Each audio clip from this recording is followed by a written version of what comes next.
कार्तिक महात्म्य अध्याय 21. श्री गणेशाय नमः. नारद म्हणाले, याप्रमाणे त्या विष्णुदूतांचे भाषण ऐकून धर्मदत्ताला कौतुक वाटले व त्यांना साष्टांग नमस्कार करून भाषण करिता झाला. धर्मदत्त म्हणाला, भक्तांचे संकट नाश करणारा विष्णू याची यज्ञ, दान, व्रत, तीर्थ, तप याहीन करून लोक यथाविधी आराधना करतात. यांमध्ये विष्णुप्रिय व विष्णू सान्निध्य करणारे असे कोणते व्रत की जे केले असता यज्ञ, दान आदी सर्व केल्याचे फळ मिळते. गण म्हणतात, हे ब्राह्मणा, तू चांगलं विचारलेस. तुला पूर्वी घडलेली एक पुण्यकारक कथा सांगतो, चित्त देऊन श्रवण करा.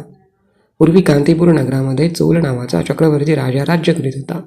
त्याच्याच कीर्तीमुळे त्या देशाला चौल देश असे नाव प्राप्त झाले. तो चौल राजा राज्य करीत असता त्याच्या राज्यात कोणीही दरिद्री, दुरोगी, दुःखी, पापकर्मी असे नव्हते. त्या राजाने बहुत यज्ञ केल्यामुळे ताम्रपर्णी नदीच्या दोन्ही तीराला यज्ञ संबंधी सोन्याचे केलेले युग शोभत होते. त्यामुळे नदी तीर कुबेराच्या चैत्ररथ बागेप्रमाणे भासत होते. हे ब्राह्मणा, तो राजा एकदा अनंत शयन क्षेत्राला गेला, जेथे जगत स्वामी भगवंताने योग निद्रेमध्ये शयन केले आहे.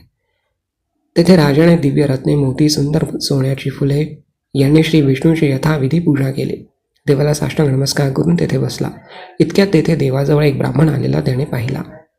तो विष्णुदास ब्राह्मण त्या राजाचे नगराचच होता, ज्याने देवाच्या पूजेकरिता हातात उदक व तुलसी धारण केली होती.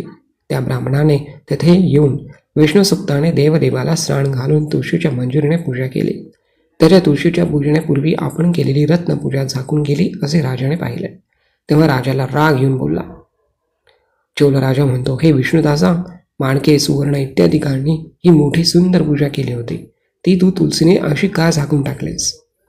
तू विष्णू भक्त जाणत नाहीस. ज्या अर्थी तू अशी अतिसुंदर सुशोभित पूजा झाकून टाकतोस, यावरून तू नीच आहेस असे मला वाटते.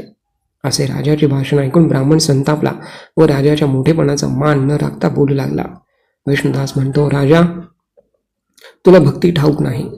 तू राजलक्ष्मीने गर्भिष्ठ झाला आहेस. तू पूर्वी कोणते विष्णुव्रत केलेस ते सांग बरे.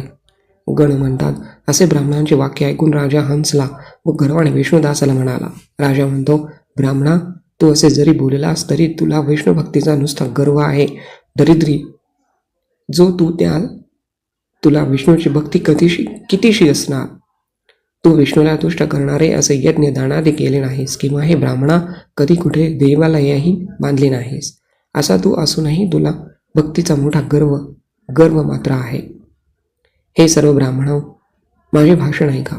हा वाद विष्णूच्या साक्षात्काराने संपेल, तेव्हा तुम्ही आम्हा दोघांमध्ये कोण भक्त आहे ते जाणाल. गण म्हणाले, राजा याप्रमाणे बोलून आपले राजवाड्यात गेला व त्याने मुद्रल ऋषीस आचार्यत्व देऊन विष्णू सत्र आरंभविले. त्या सत्रात ऋषींचा मोठा समुदाय जमला होता. राजाने त्यांना अन्नदान बहुत केले व दक्षिणाही बहुत दिली. जसे पूर्वी ब्रह्मदेवाने गया क्षेत्री विष्णू सत्र केले, त्याप्रमाणे त्या राजाने चालविले. इकडे विष्णुदासही त्या देवालयातच राहिला व तो विष्णूला प्रिय असे नियम चालवित होता. माघ व कार्तिक महिन्याचे व्रत, तुलसीवनाचे रक्षण, एकादशीला ओम नमो भगवते वासुदेवाय या द्वादशाक्षरी मंत्राचा जप, नित्य षोडशोपचारांनी व गायन, नृत्य इत्यादी मंगलांनी विष्णूची पूजा अशी व्रते तो ब्राह्मण करीत राहिला. नित्य चालता बसता नेसता विष्णूचे स्मरण करीत होता. सर्व प्राणी मात्रांचे अंतर्यामी विष्णू आहेत असे समजून त्याकडे यथायोग्य समदृष्टीने पाहत होता. माघ व कार्तिक मासाचे विशेष नियम सर्व करून विष्णुप्रीतीकरिता त्याचे त्याने उद्यापन केले.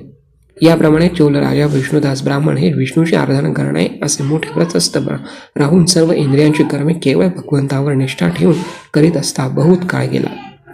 इथे श्री पद्मपुराणे कार्तिक मास महात्म्य 19 अध्याय हा चरण आपण असतो.